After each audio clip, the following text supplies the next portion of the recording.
Hey, it's Chip Smith, Century 21, New Millennium. And what we're doing today is I'm putting the real back in real estate. Is my job obsolete? I'm going to show you the value of what a great realtor can do and also, frankly, why my clients love me. Got to know that buying or selling a home has got to be the most important decision you're going to make. It's also one of the most stressful times in any person's life because it's so full of emotion. So I'm going to share with you some real clear strategies and real approach that you can really walk away with and you'll be able to use. So how does a Cutlass versus a Mustang and selling them, how does that compare to actually the market and selling a home? I also want to share with you Johnny Depp's house in Lexington, Kentucky, and a little bit about, well, what can you buy it for? And then also understanding what is the value of a home, the 4 factors that you need to know about valuing your home. And then finally, a segment on Chip's Watch.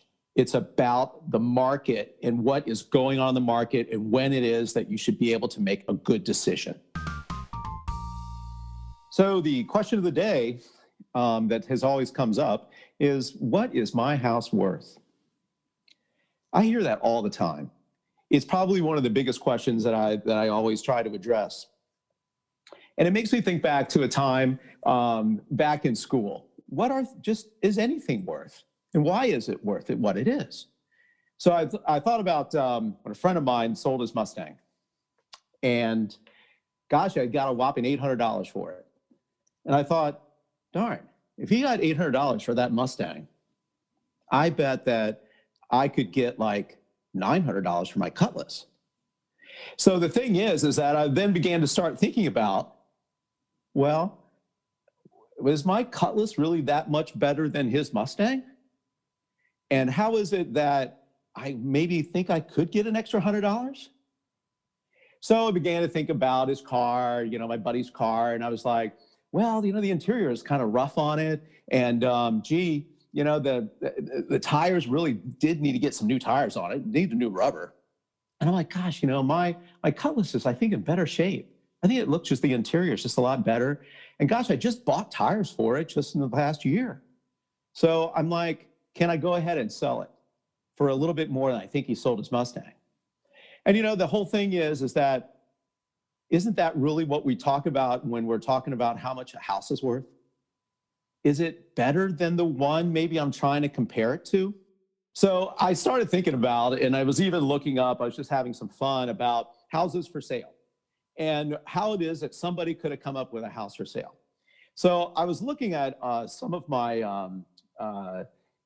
kind of different websites, and I look at one about famous people and selling their houses. And so I found this one that I was looking at, and it happened to be Johnny Depp's house. Do you know right now it's for sale? And the reason why I'm bringing Johnny Depp's house up for sale is because it's in Lexington, Kentucky. And if I'll tell you right now, if I can ever bring anything up about Kentucky, my wife's from there and she loves me. So the thing is that he's got this horse farm for sale. It's 42 acres. It's 6,000 square feet, and it has a 12-stall house barn. And what is the price tag that Johnny Depp wants for that? $1,995,000.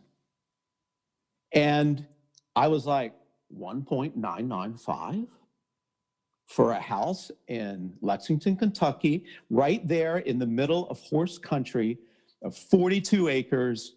This really, I'm sure it's just a beautiful house inside. But I was just kind of checking it out, and I'm like, now, how did Johnny Depp come up with that price? It's not over $2 million. So I began thinking about it, and I want to keep an eye on Johnny Depp's house, and we're going to just see in the future how much does Johnny Depp really sell his house for?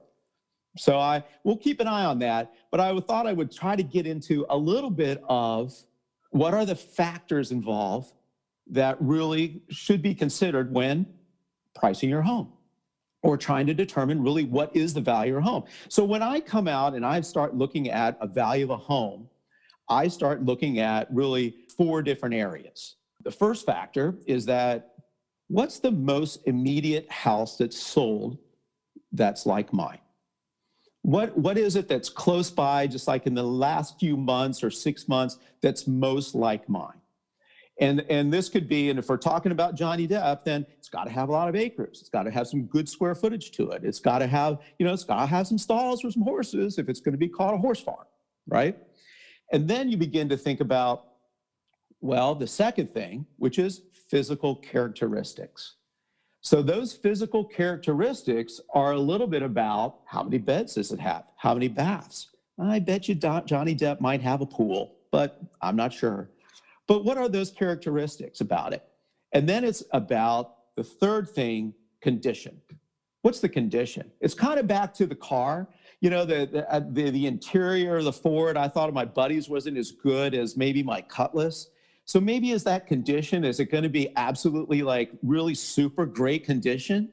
Or is it going to be a little obsolete, maybe a little worn? And the fourth thing is location. When I bet I just said to you that Johnny Depp's got a house, it's on 42 acres and 6,000 square feet and has 12 stalled horse barn, you're probably like, this has got to be an amazing amount of money. But where is it? It's in Lexington, Kentucky.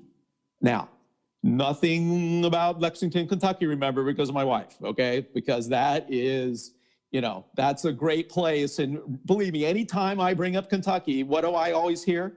George Clooney's from there. Well, if George Clooney's from Kentucky, Kentucky's great. And of course, it's great because my wife is from there. So the thing is that I'm always talking about location. So maybe location, 1.995 for all this acreage and square footage and a horse farm in Lexington, Kentucky might be a great price. But you know what? It's probably the price of a condo or two in the Washington, D.C. area. Probably, one of these kind of McMansion kind of houses on a half an acre somewhere. So those are really those four factors that really get into the pricing of a home. We'll keep an eye on Johnny Depp's house. And then what we're going to do is I've always liked to be talking about just the different types of prices and prices that come up for houses. So why is it that one person's going to say that maybe and I'll bring it back to the DC area, your condo's worth $300,000 when maybe someone else is like, maybe it's more like 290 or 280, or no, maybe it's 310 or 320. So what happens there is a lot of factors, like I just mentioned, the time of your sale, the physical characteristics of it, the bed and baths, the condition that you would actually have, and then also the location of it. So what I wanted you to do or take away from this is really, what can you do to get the most bang for your buck when you're actually selling your home? Always think about the timing, and then also what your condition is.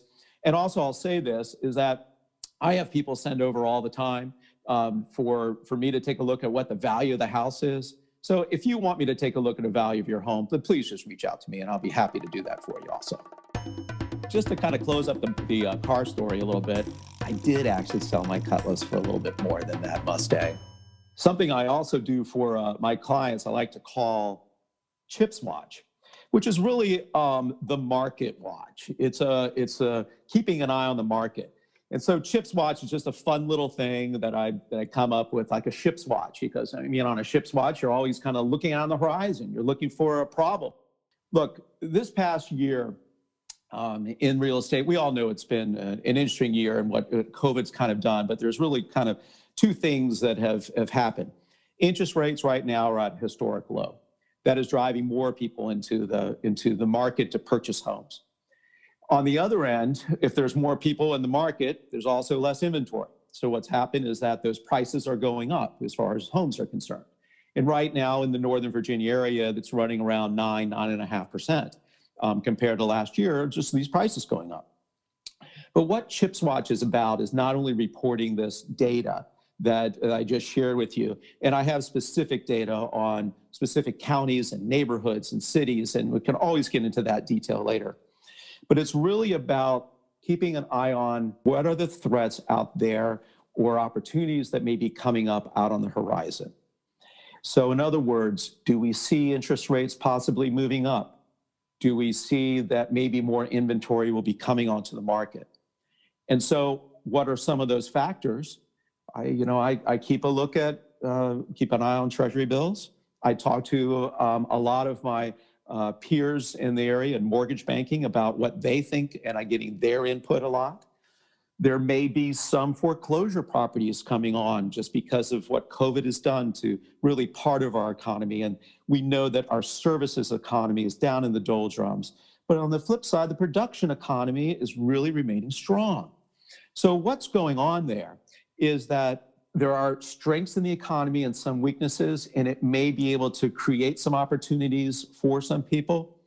So what that's going to mean to all of you is just to really listen up and just kind of keep an eye out, and I'll help you do that about what we think is going to be coming in the future. So let's think about that this week, and what does that mean? Right now, the government's put forbearance on till the end of March. So at least those that are still behind are able to get forbearance, and forbearance is just being able to delay your mortgage payment. So what happens is that once we get into after April, May, and June, are the banks going to be looking to take their first steps into necessarily making some foreclosures, or are people going to be saying, hey, I've just got to sell my house, I can't afford this any longer? We feel as though that more inventory will be coming on the market. Most likely it will be coming on in the mid-late spring to summer time period, that we think that more will be coming on.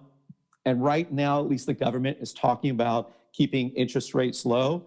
They've inched barely up. They're getting closer to 3%, and they had historically dipped below there, but they did just inch up a bit just in the last couple of weeks.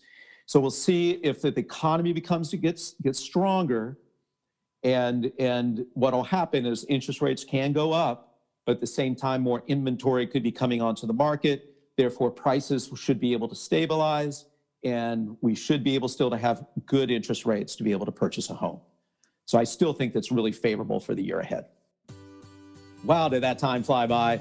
Now, next week, we're really going to get down in the weeds and really talk a lot about just what's the value of a realtor, and how is it that I can really bring to you a lot of other information that we can really grow and work from.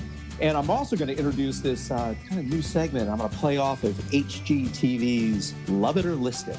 So I just want to say thank you for your time. And just for everyone here at Century 21 New Millennium, I'm Chip Smith, and I'm putting the real back in real estate.